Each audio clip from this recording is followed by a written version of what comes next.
Hello, everybody. Welcome to the next session. Now we are going to talk with Pedro from Remerge and Vincenzo from Delivery Hero about retargeting for food and on-demand delivery apps.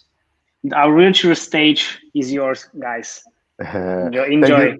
Thank you so much, Matej, and good morning to everybody, or good afternoon, or good evening, depending on where you are at the moment. Thank you so much for joining today. I will just make a quick introduction of myself and Remerge. So I am the Global Customer Success Lead for Delivery Apps at Remerge, meaning that I'm focusing on supporting our clients globally that work on the on-demand delivery vertical. At Remerge, was the first custom-built retargeting app network, and where we have been working with Vincenzo for quite some time, and that's why we decided to do this fireside chat today. And because here the person of interest is you, Vincenzo, I would like to ask you if you could start to make a short introduction of Delivery Hero that I'm sure that most of the attendees would know, and your goal and your role as the global head of mobile. Sure. Thanks, everybody. Thank you, Pedro, for hosting me and inviting me to this session. So Delivery Hero is a delivery hub. Global. It is a global company that is present in multiple regions around the globe. The main goal of a head of mobile Delivery Hero is to basically grow acquire new customers, to grow the customer base first of all. But also like in the long run also to retain and have a loyal customer base. This is also something that we are looking into. We are moving as a company from away a little bit more from the usual business model, from being a food delivery company only towards like a multi-vertical business. So we do deliver now at the moment on multiple verticals. So we do deliver, for example, grocery, like in a very short time, flowers, pharmaceutical, like many other goods to your step door. So this is like what we call as a quick commerce. This is where the company is moving. And yeah, me personally, like working in the programmatic field, is my role will be helping the company to grow towards this direction and acquire new customer, but also to retain them in the long run. Mm-hmm. You mentioned acquire new customers, and just to clarify, when you talk about acquiring new customers, it's to drive a first order from the users that install the app, right? That's where you close so to say, the acquisition cycle of new users. And actually, I would like to know what are the biggest challenges that you face into driving those first orders that are so important, because they mean an acquisition for your company, and also how you address them. Yeah, obviously for us, yeah, as you said correctly, Pedro, the big goal is and the end goal is to drive the first time order, where we do then define this as a new customer for us. So the person doesn't need to only install the app, but also to basically purchase at least once. This is when we define the person as a new customer in our database. Obviously, this industry became even more due to the situation that we are facing lately with the COVID, a crowded place. There is a very high competition, and there are like new apps popping up in different markets where we are present. So at the moment, this is like the one of the biggest challenge that we do face. Obviously, there is like a challenge also, like for us in terms of acquiring new customer, to don't make too much of an overlap between our user acquisition campaigns and our retargeting campaigns, where actually for us retargeting means that we do retarget people after they made the install. So this is like, one of the challenge that we are facing to try to make this overlap as minimal as possible. But this is something that we actually looked into, like, and we did see that the number of or attributed events that are triggered by a retargeting partner from an user acquisition network is minimal. So basically, the overlap between what is actually triggered by a retargeting partner and reattributed to them is also something that we look into. It is kind of like, contained and minimal. This is something that we are willing to, let's say, live with and compromise with, because as I was saying, like, the high competition in the markets is basically important in this context, because we don't want to wait for too long to retarget the customer, because otherwise you might lose the customer after they. So we do believe that after the customer did install your app, our app, basically we want to make as soon as possible them to convert. Also because there is a high correlation between the fact that they do trigger a first-time order event after a certain number of days that they installed, and the loyalty that they will keep in the long run. So the sooner the customer actually makes the first-time order after they install the app, the more likely is that they will make also the second order on the third order. So this is also something that we did look into, and that's why we actually retarget people straight away after they make the install.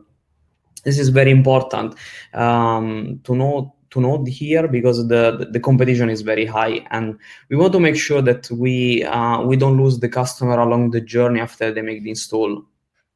Okay, that's great. Those are really great insights, especially to know that you find that correlation between the time since install and first order and the future loyalty or stickiness of the users. That's really great. And you already said a little bit how you mix the two channels, right? Retargeting and the user acquisition campaigns. I was wondering if you could tell us a little bit of what retargeting actually offers on top of the traditional acquisition campaigns. I mean, after the user already installed the app, what can you do different or better with retargeting to drive that first order? Yeah, obviously retargeting is a channel for us that where we can leverage a lot of our first party data. So this is where, like, audiences and targeting is coming into place, and also like very high personalization content.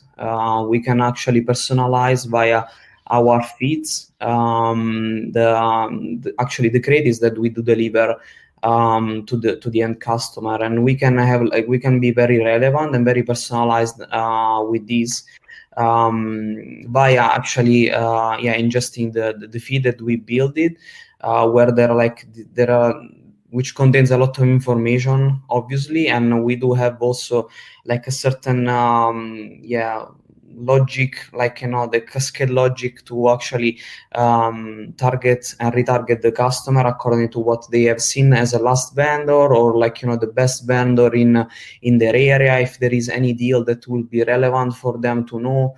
So we do also do retargeting campaigns in a very hyper local way. So like we do target very very specific the customer according to where they are located, which kind of restaurant are they around, how relevant they can be for them, like, which type of cuisine are they interested in, like, and so on and so forth. So these are like, where let's say the benefit of retargeting comes into place, because you can be very very relevant to them, since you already know according to the step that they did before they finalize the first time order, where they are in the funnel, and you can also target them according to that. they are in the funnel, and where you should and how you should target them with which kind of creatives as well. Mm-hmm. That's really interesting. The idea of having a lot more data to target the users accurately, and what you mentioned about the hyper localization of the ads. I think that's really something to be looking forward to. I would still go back a little bit to one of the topics that you already started, but I had already prepared, and I'm sure that the attendees would like to know. It's really about the overlap, because traditionally there's this idea that retargeting will only take organic conversions, and you already said that you don't see a significant overlap with other channels that you have running in terms of last click attribution. But I would like to ask you if you're also applying any other strategies.